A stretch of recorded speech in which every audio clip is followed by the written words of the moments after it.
Hello there and welcome to another one of our Lexical Lab 1 minute English videos. Remember, if you enjoy this video, make sure you subscribe to our YouTube channel and check out our website www.lexicallab.com to find out more about our online language courses.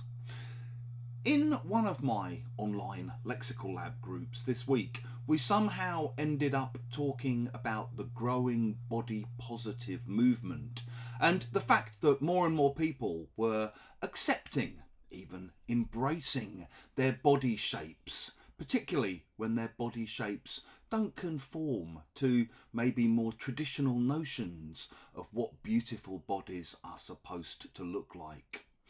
One student in the group was saying that she had quite mixed feelings about the whole idea of body positivity. She wasn't really sure whether she thought it was a good thing or not.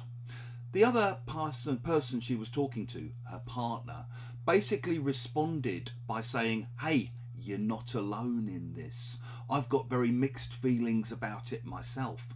I'm not sure where I stand on the whole issue."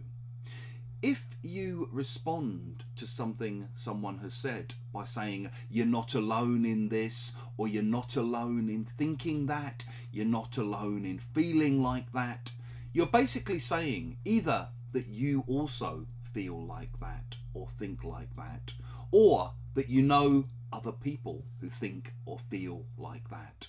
So, for example, someone might say to you while you're watching the news or talking about the news, "I'm so angry about what's happening in the country at the moment." And you might respond by saying, "Hey, you're not alone in feeling that. Many of us feel exactly the same way too." You might be gossiping or bitching about someone, and you might say, "Oh, I just think he's such a terrible human being." "You're not alone," might be the response, meaning lots of other people also think exactly the same as you do. If you've enjoyed this video, make sure you click the like button, the thumbs up sign. It helps other people find out about what we do.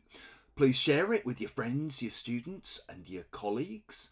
And in the comment section below, maybe you could write a little dialogue to show us how you might use "you're not alone in"